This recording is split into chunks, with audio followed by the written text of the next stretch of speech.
KSRTC 4 ನಿಗಮಗಳ ನೌಕರರ ಬೇಡಿಕೆ ಈಡೇರಿಸುವಂತೆ ಆಗ್ರಹಿಸಿ ನಿಗಮಗಳ ಕಾರ್ಮಿಕ ಸಂಘಟನೆಗಳ ಜಂಟಿ ಕ್ರಿಯಾ ಸಮಿತಿ ವತಿಯಿಂದ ಉಪವಾಸ ಸತ್ಯಾಗ್ರಹ ಹಮ್ಮಿಕೊಳ್ಳಲಾಗಿದೆ. ಚಂದ್ರಕಾಂತ್ ಡೊಳ್ಳಿ ಅಂತ ಅಖಿಲ ಕರ್ನಾಟಕ ರಸ್ತೆ ಸಾರಿಗೆ ನೌಕರರ ಪ್ರಧಾನ ಕಾರ್ಯದರ್ಶಿ ಗುಲ್ಬರ್ಗ 1 ಮತ್ತು ಜಂಟಿ ಸಮಿತಿಯ ಒಂದು ಸದಸ್ಯ ಇದ್ದೀನಿ. ತಮ್ಮಲ್ಲಿ ಇವತ್ತಿನ ಹೋರಾಟ ಕಾರ್ಯಕ್ರಮವನ್ನು ರೂಪಿಸಿಕೊಂಡಿದ್ದೆ. 5 ಸಂಘಟನೆಗಳು ಸೇರಿ ಕರ್ನಾಟಕ ರಾಜ್ಯ ರಸ್ತೆ ಸಾರಿಗೆಯ 4 ಕಾರ್ಪೊರೇಷನ್ಗಳ 5 ಸಂಘಟನೆಗಳು ಸೇರಿ ಒಂದು ಜಂಟಿ ಕಾರ್ಯಕ್ರಮ ಹಾಕ್ಕೊಂಡಿದ್ದೀವಿ.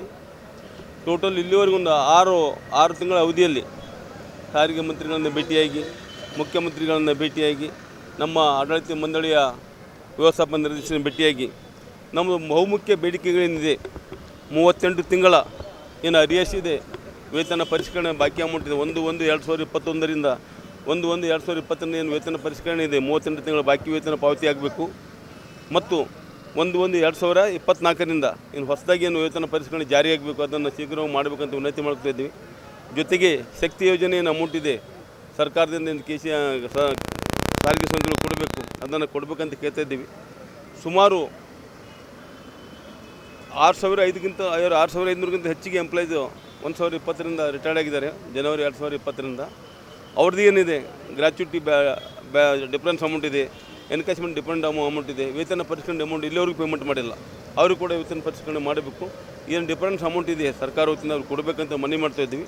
ಮತ್ತು ಎಂಟೈರ್ ಏನು ದುಡ್ಡಿದೆ ನಮ್ಮದೇನು 38 ತಿಂಗಳು ಬಾಕಿ ಸುಮಾರು 1,534 ಕೋಟಿ ಅಮೌಂಟ್ ಇದೆ.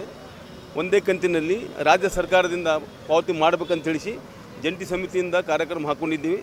ಇದು ಮೊದಲ ಒಂದು ಹೋರಾಟ ಆಗಿದೆ. ಮುಂದೆ ಶೀಘ್ರವಾಗಿ ಇನ್ನೊಂದು 8-10-15 ದಿನದಲ್ಲಿ ರಾಜ್ಯ ಮಟ್ಟದ ಹೋರಾಟವನ್ನು ಬೆಂಗಳೂರಲ್ಲಿ ಜಂಟಿ ವೇದಿಕೆಯಿಂದ ಒಂದು ಹಮ್ಮಿಕೊಂಡು ಕೊನೆಯದಾಗಿ ನಮ್ಮ ಬೇಡಿಕೆಗಳನ್ನು ಈಡೇರಿಸಿದರೆ ಅಂತಿಮ ಹೋರಾಟವಾಗಿ ಮುಷ್ಕರಕ್ಕೆ ಹೋಗಬೇಕಾದಂತೆ ಸರ್ಕಾರಕ್ಕೆ ಮತ್ತು ನಮ್ಮ ಆಡಳಿತ ಮಂಡಳಿಗೆ ಎಚ್ಚರಿಕೆ ನೀಡ್ತಾ ಇದ್ದೇನೆ ಅಂತ ಹೇಳಿ ನಾನು 2 ಮಾತು ಮುಗಿಸ್ತೀನಿ. ಧನ್ಯವಾದಗಳು.